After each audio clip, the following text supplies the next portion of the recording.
Hello, everyone. This is Betsy Wurzel, your host of Chatting with Betsy on Passion World Talk Radio Network, a subsidiary of Global Media Network, LLC. And our mantra is educate, enlighten, and entertain. The views of the guest may not represent those of the host of the station. Folks, I'm really excited to have today's guest with me today because it is Doug Stebleton's fourth time on, so I guess he likes talking to me. Yeah. Doug is so amazing, folks. I'm going to just briefly tell you about Doug because there's sure a lot to tell. He is owner of Iron Mike Entertainment. He's a musician, a film director, film producer. He produced this wonderful documentary, The Mother of Normandy, which I highly recommend. I learned so much about that period of history, World War II. And Doug also is writer of Mother of Normandy book, which is now in the second edition, and it has 3 more chapters and it's up to date of what they are doing, and Doug will talk about that in the interview. And Doug Stebleton with Reinhard Danke, or Danke, I hope I said it right, Danke, is their author and writers of this amazing book, It's a Wonderful Time, from the Hollywood Times travel series. And their newest book, The Inventors, is set in 1941 Los Angeles, which features prominent figures. I can't wait to get started in this interview. I want to welcome you back, Doug, to Chatting with Betsy. Hey, Betsy, thank you for having me back. It's always a pleasure, and it's always fun talking with you. Thank you. Thank you so much. So tell us, Doug, about, because I haven't been on in a while, and for the new listeners, what is It's a Wonderful Time about?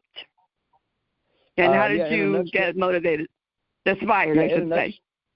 Yeah, in a nutshell, it's a book that I basically wrote from a script, original story that I had come up with, and I co-wrote a script with a friend, and it deals with the movie It's a Wonderful Life, which is my favorite movie, and I worked a time travel thing around a guy going back from 2021 to 1946 to help the It's a Wonderful Life movie get made correctly in the right way, the way we know it now. So certain things happened while they were there, and he works with Frank Capra and Jimmy Stewart, and it's a real fun time. It takes place in 1946, right after the war, and so that's what that's about. And I just never did get the movie made as from the film script. Tried for a few years, but I decided I could make it into a novel. So that's what I did. It was originally called Wonderful Time, the script, but for the book, called it It's a Wonderful Time, based off the film It's a Wonderful Life, and it's a series called The Wonderful Time. I'm sorry, it's called the Hollywood Time Travel Series is the name of the series, and it's going to be a trilogy. There's 3 books. Book 1 came out in 2021 when I first talked with you. It's a Wonderful Time, and Book 2 just came out in this last August of 2024, and it's called The Inventors. And Book 3 hopefully will be coming out this year, 2025, maybe August to October, somewhere in there. That's the plan. So that's kind of what it's about. Wow. Well, when I can't believe it's almost 4 years that I first talked to you about It's a Wonderful Time, and what attracted me to when I saw your press release is that it was based on It's a Wonderful Life, which is one of my husband's favorite movies, and we used to watch it every Christmas time, and it's a wonderful story. It didn't really take off when it first came out, did it? It got more popular as the years went on. Yeah, what happened, and also when you and I talked the first time in 2021, that was in December, I think. That was the 75th anniversary of the movie coming out. So this year is the 78th anniversary, just in December through the rest of this year. But yeah, when the movie came out, it did okay at the box office. Not great because there was some big winter storms on the East Coast. So a lot of people did not go out to the movies that weekend, and so they suffered at the box office. And so it didn't make all of its money back. And so after, back then it was 1946, so they didn't have, streaming and DVDs and all that stuff. Right. So after maybe a month or two, that kind of went back and sat on the shelves at RKO, which was the studio that put it out. And then for some reason they missed. This happens quite often, actually. They did not file the copyright, and in 1974. The movie company didn't file the copyright. So in 1974, the movie became public domain, and all the TV stations across America started playing it for free on all their stations, and that's how it kind of got a new generation of viewers and people loving the movie that never saw it when it originally came out. And so now NBC, I think in '94, they have the copyright out now, and they only play it maybe on every Thanksgiving and Christmas, but now it's on a lot of the streaming platforms, so anybody can watch it whenever they want. But it's an amazing movie, and it's a lot of people's favorite movie. Yeah, I tell you what, I never heard of the movie until I met my husband. I never watched it. I never heard of it. So that movie is very sentimental to me, for sure. How did you come up with the story of going back, to have Evan West and is it Dr. Cooper? William Cooper. Yeah. Well, I used to, back in when I was about 20 years old or 19, I got a job working at the Beverly Hills Hotel as a valet parker. And while I was working there was a gentleman that lived in the hotel. His name was David Tebbett. And he was the vice president of Carson Productions, Johnny Carson's Productions. And he was also very connected with NBC. And at the time, I drove him for about 9 months. And he, at the time, he was, executive producer of the Tonight Show with Johnny Carson, and also the David Letterman Show. And he's actually the guy that brought Johnny Carson to Hollywood back in '62, I think it was, who took over for Jack Parr. So he was a very a powerful guy working in the entertainment industry. So I worked with him for 9 months. And when I would go from Hollywood to out to Toluca Lake to pick him up to bring him back to the hotel, I'd pick him up in the morning and bring him there, then bring him back to the hotel. I used to drive by this little pedestrian walkway, and I wasn't sure what it was, so I looked at it, and then I realized it was just a walkway that went underneath the 101 freeway. So fast forward, I don't know, 5, 6, 7, 8 years, I got an idea one day when I was driving past that wouldn't it be cool if somebody was getting chased out of Hollywood and they ran through that, and there was a storm, and they went through a time warp and came up on the other side of the freeway in 1940s Hollywood. So that was the origin of it. And then I went to my office that night, and I kind of wrote out about 15 pages of the story, and that's how it started. And then I eventually made it into a treatment, and then the script, and now it's in book form as a novel. So that's kind of the history of how that all came about. That is amazing. What attracted you to that time period for Evan to go back there? Yeah, I'm kind of an old soul. I just turned 60 just last month on December 24th. Happy birthday. So, yeah, well, thank you. And so my mother, my mom grew up in the 30s, so she loved old movies and the old music of the 30s, 40s, and 50s. So I kind of heard that a lot growing up in the house, and then, fell in love with old movies that she was watching. So, and then I do love World War II history, as you mentioned earlier. So I thought when I had them going back to the 40s, I just liked that time, that decade, and I picked 1946 for two reasons. One, it was the time that they really did make the It's a Wonderful Life movie, I think from April to July or something like that. And then also it was right after the war. The guys all the soldiers and sailors and airmen were coming back from the war, because the war had been over about 11 months before that. So that's why I picked it. So I thought it'd be an interesting time, 1946, post-war Hollywood.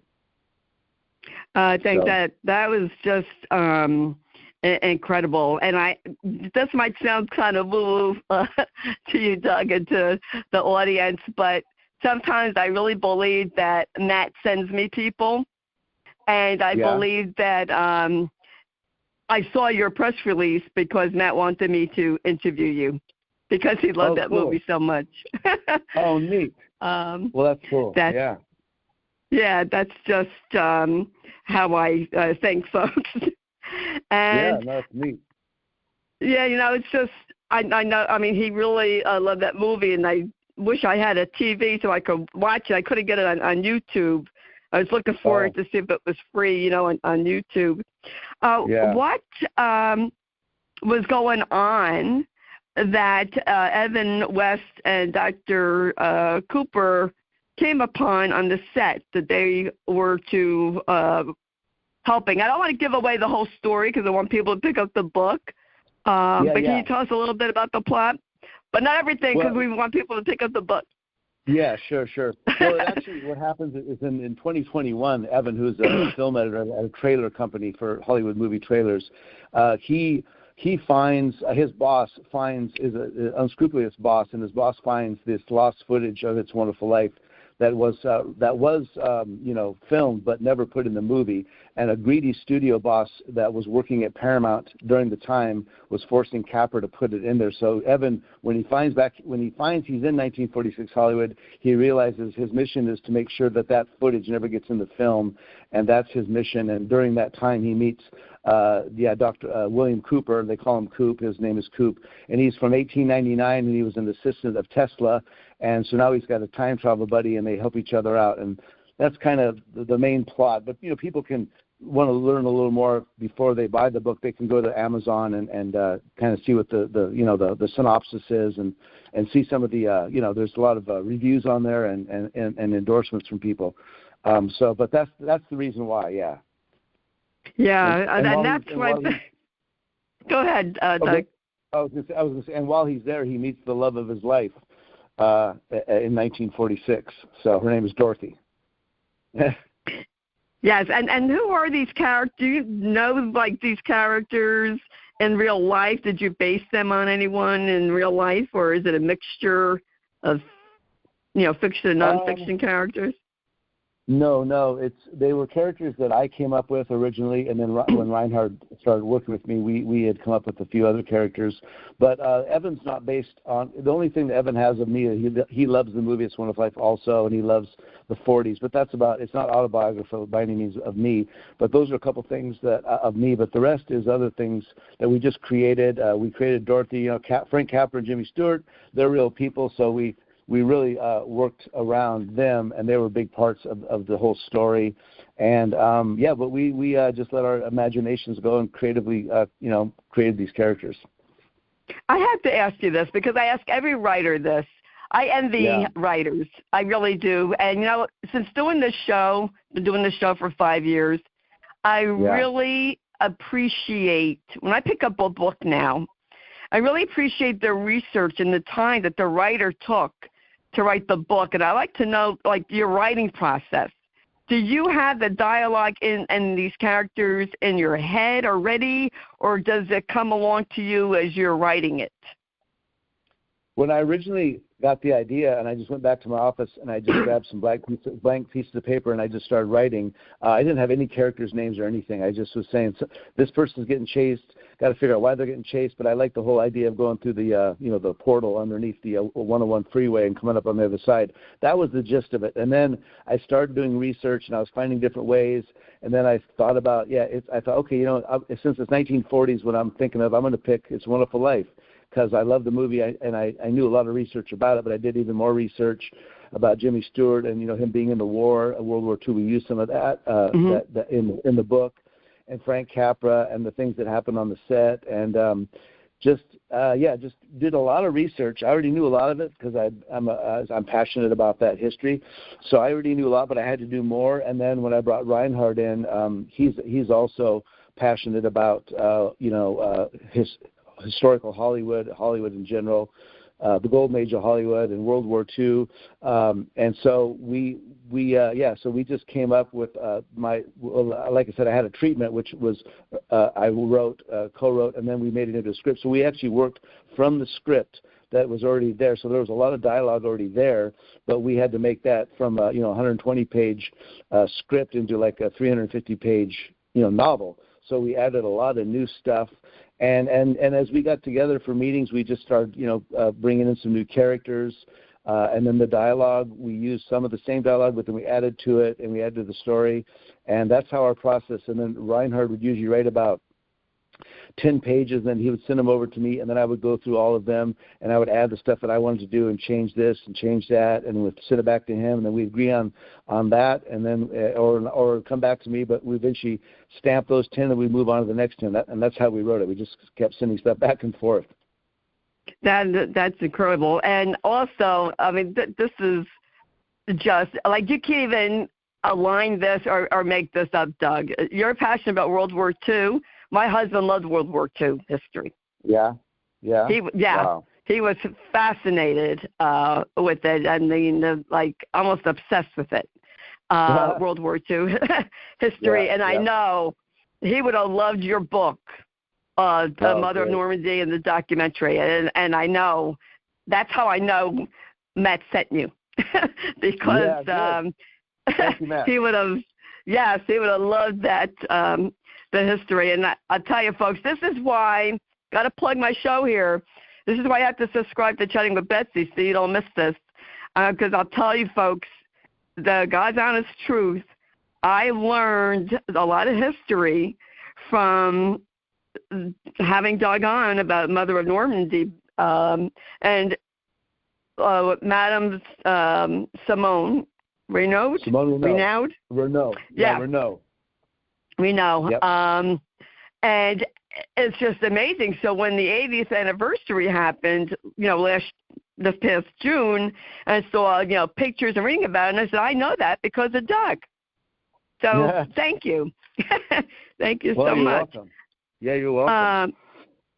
Well, I'm talking about that. What would you like to say about the new edition before we go on to the Inventors? Oh, sure. Yeah, well, so the Mother of Normandy, I've been going to Normandy for about the last 25 years to celebrate the D-Day anniversary, which is June 6, 1944. And while going there, I've met a lot of great people, and I stumbled onto a story back in 2005 about Madame Simone Renaud. And her husband, Alexander Renaud, was the mayor of the town of Saint-Mère-Église, which was the first town liberated by the Americans, by the paratroopers in the Normandy invasion. And after the war, right after the invasion, many people died, and they ended up putting 3 temporary cemeteries in her hometown. And she basically became the kind of hands and feet for the mothers and fathers and families back in America who lost their husbands or their sons in the war. And she would go and put, she got a lot of letters, and she would go and put, flowers and write a letter back on the grave and then write a letter back. And so that's how it started, and it went on she dedicated the last 45 years of her life doing that. And then her sons have continued that on up to this day. And so I ended up making a documentary about that whole story. And I also made a coffee table book as a companion piece. And those both came out in 2010. But since the 80th anniversary was this year, last year I decided to make a new second edition, a special D-Day edition that kind of covered things that have happened since 2010 to 2014, things that we've done, some of the foundations and Operation Democracy, some different things that are involved. They're kind of partner projects that we kind of all have the same passion. We put up a statue of General Teddy Roosevelt Jr. a couple of years ago at the Airborne Museum. We just put one up last year of General Eisenhower. And so these are new things and new objectives and things that we've completed in the last 14 years. So the original book was six chapters. This book is 3 new chapters, so it's 9 chapters altogether, and more pictures. And just to clarify, I did not write the book. A guy named Jeff Stouffer wrote the book, who wrote the script for Mother of Normandy, and he's the editor of the American Legion magazine. So the American Legion magazine has partnered with me, and they've been really great partners in getting the word out. But yeah, I published the book, but Jeff wrote it and did a great job on it. And people, if they want to learn about it, they can go to motherofnormandy.com, and there's a website, and they can find out everything about the movie, the DVD, and the books. And also the film is actually for free if anybody wants to watch it. It's now on YouTube for free. Just type in Mother of Normandy, and it'll come up. It's on a channel called Vision Video. But you can go to Vision Video and find it, or just type in Mother of Normandy, and you'll see it. It's an hour and 8 minutes long, and it's a documentary film, and it deals with the history of Normandy, and it's a human interest story, and it deals with our veterans and honoring our veterans, and it's a really nice film. Yeah, and I highly recommend watching it. And if you want to hear that interview with Doug, go on PassionWorldTalkRadioNetwork.com, and you can look at Betsy Wurzel, Chatting with Betsy, or look at World War II, Mother of Normandy, and you will find it. Thank you for the correction. I forgot about Jeff Stowe. It's been a while since that's fine. Yeah, that's okay. Talk to you. But what a fascinating job, and I so appreciate, Doug, what you do for the veterans and honoring the veterans of that time, because there's not too many of them left anymore since it happened 80 years ago. Be 81 soon. I might want to add one thing. When I was there in June, to go along with what you're saying, there was, believe it or not, there was still World War II veterans coming to the ceremonies. They were about 100 years old. The average age was 100 years old. There was a couple guys that were maybe 97, 98, 99, but most were 100. There was even some that were 100, 200, 304. But most of them were in wheelchairs, unfortunately. They're getting so old, it's hard for them to get around. Some guys are still walking on their own, but I would say 80% were in their wheelchairs. But they were still there, and they wanted to come, and they were a part of it, and they loved being there to see the freedom that France has as a result of what they did. Yes, I saw that. That's like I was like, wow, God bless them to travel at that age. To go there, like probably their last time, and that just says a lot, about them, and it's beautiful what you did, Doug. So I want to thank you, and I'll tell you, folks, I do learn. I learn from every guest that comes on my show, and your new book. In the Trilogy Times, the Hollywood Times travel series, The Inventors, is set in 1941, which features prominent figures.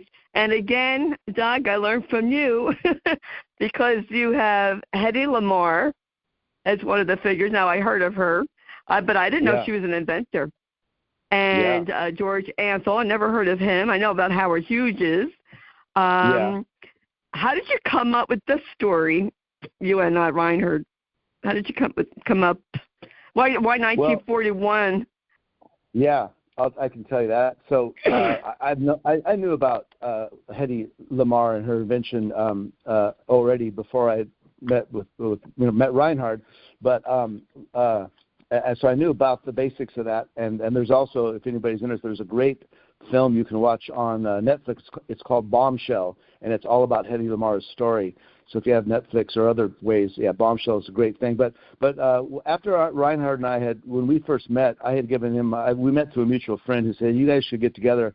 You have, you guys are interested in some of the same stuff, World War II and the history of Hollywood and stuff. So I had given him my time travel script, and he'd given me a couple scripts of his that he'd written. And one of the scripts and he loved my time travel script, and I loved both of his scripts. And one of the scripts that he had written was a movie about Hedy Lamarr. It was a feature film, and it actually just about got made. It was like a week from shooting, and then something happened, and it got pulled.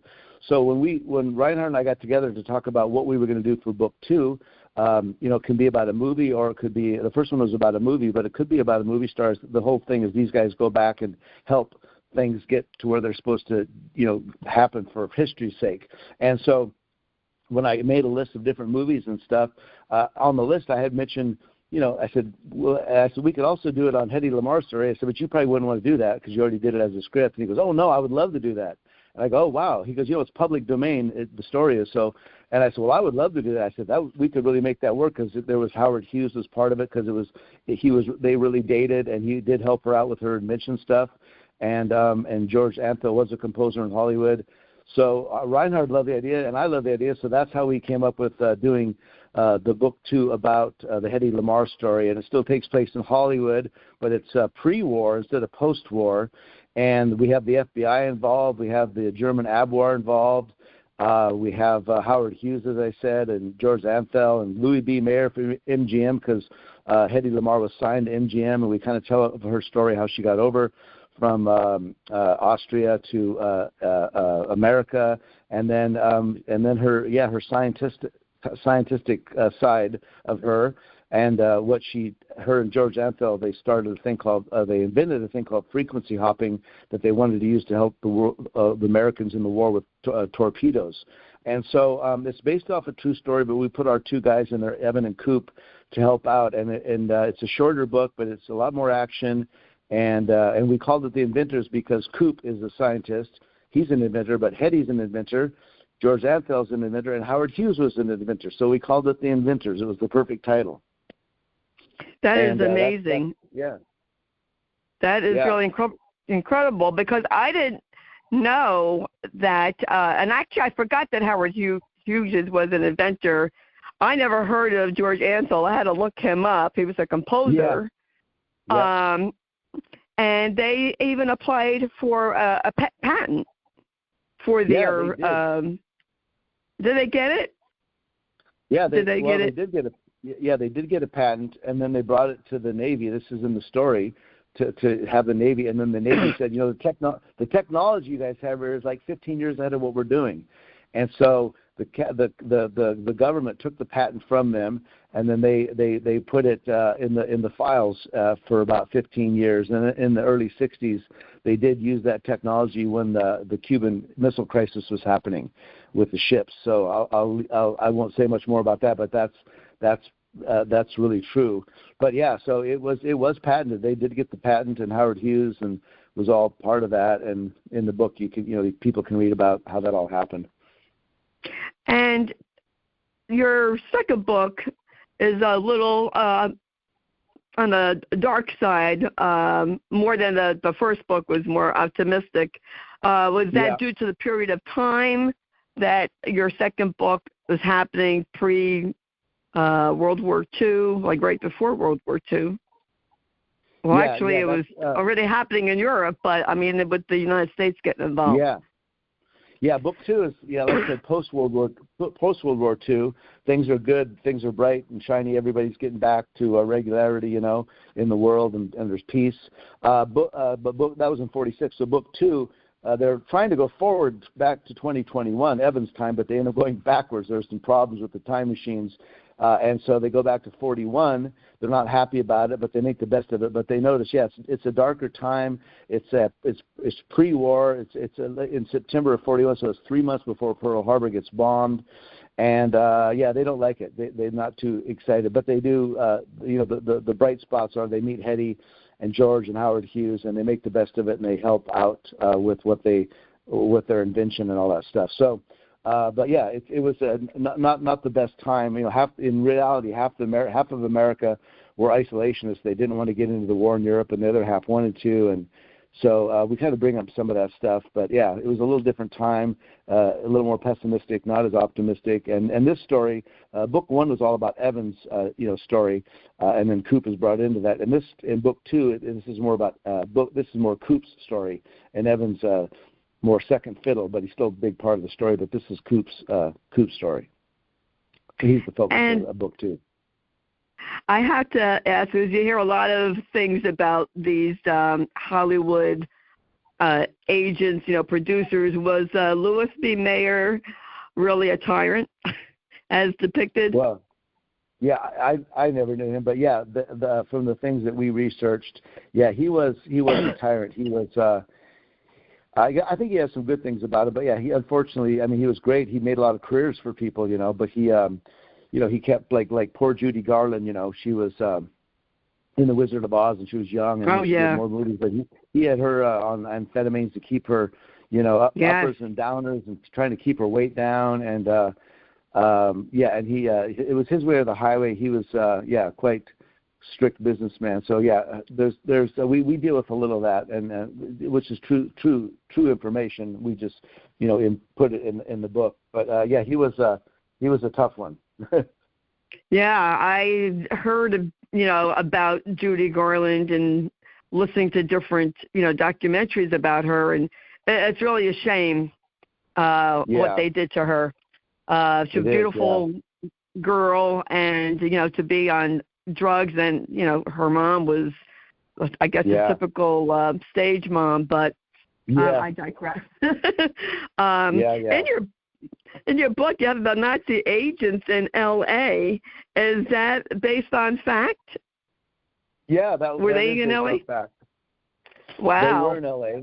They had a presence there, but because we weren't in the war yet with them. So, but after that, after we got into the war, that stopped. Yeah, but they had, diplomatic immunity and stuff like that. And but they were there trying to figure out, and that we make it that they're trying to get the patent also. So that's why they're the bad guys, also involved in the story. But in reality, yeah, they did have offices there and stuff in Los Angeles.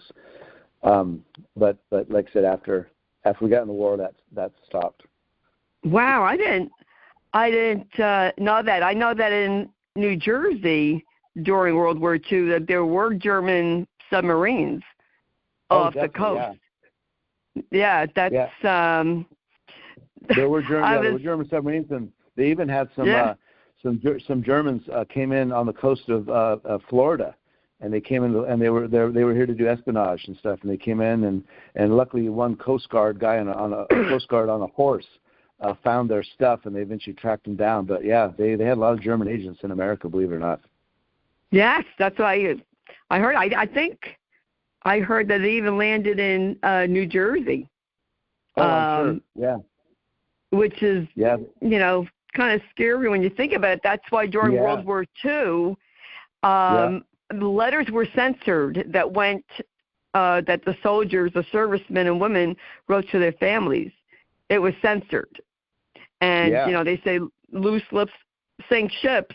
My father was in the Navy, and some of his letters he showed me were blacked out. Yeah, they did that. They did censor a lot of stuff. Yep.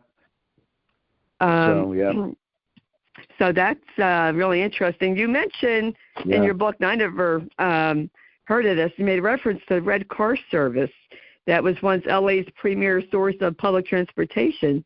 Can you tell us about that? Yeah, they were called the Red Car Trolley System, and I think it was called the Pacific Coast. I don't have my notes in front of me at the moment, but I think it was called the Pacific Coast. But they basically just called them the Red Car Trolleys. Now they've been around for a long time. I think even in the 1915s, the 20s, the 30s, in the 40s though they were still going. I think they ended in the 60s. But yeah, in Hollywood, you can see footage of old Hollywood stuff of them coming right down Hollywood Boulevard. There was a trolley. Yeah, so we utilized in the first book we had Evans' 1938. Ford Coupe as the time machine, way they traveled, and in this one we used the Red Car Trolley System. We took advantage of that since it was there, and people can read the book to find out how that gets used and how it gets to go so fast to go through the time portal thing. I believe there's a trolley in San Francisco. Oh yeah, I think they still have those up there. Yeah. Yeah, I think they do. I was there 20 years ago and they had it, but I'm not sure if they have them now. Maybe they do. You show Busby Berkeley as a committed tyrant. Is this based on reality? And who was he? I never heard of him. It was based on. He was the guy. Busby Berkeley was the guy. He worked at MGM. He was the guy. If you ever seen all those old those movies of the swimming movies and the big dances with big feathers and stuff, and the women coming down staircases and everything's choreographed, perfectly. That was Busby Berkeley. He did all those movies, and he was very, very good at it. And but he was a kind of another kind of Louis B. Mayer. He was very very hard to deal with. His way or the highway. He had a big temper, but very talented. Very talented. You got to give him that. He was really good at what he did. But that's true. He was like that. Well, I never heard of him. See, I do learn. When I think of the swimming movies, I think of Esther Williams. Yeah, exactly. I'm sure he did some of hers. And how they were. My son and I just saw around Christmas time. Would you believe I never saw this on TV? White Christmas. Oh, yeah, really? Yeah, I'm surprised my son wanted to see it. And I said, you know what? They don't make movies like this anymore. No. It was so nice to see a nice, clean movie, such talent. And, to me, in my opinion, that's what they were back then. They had talented people singing and dancing. And, Hollywood was not easy back then, especially for women, as you've heard of the casting couch, right? I'm sure Hedy Lamarr had some stories that she could have told, or maybe she did. I know Shirley Temple's talked about her experiences, and she was young. I forgot who it was that one of those producers exposed himself to her, and she was just like, 12 or 13. Yes, I remember reading that. I can't remember who that was, but I do remember reading that.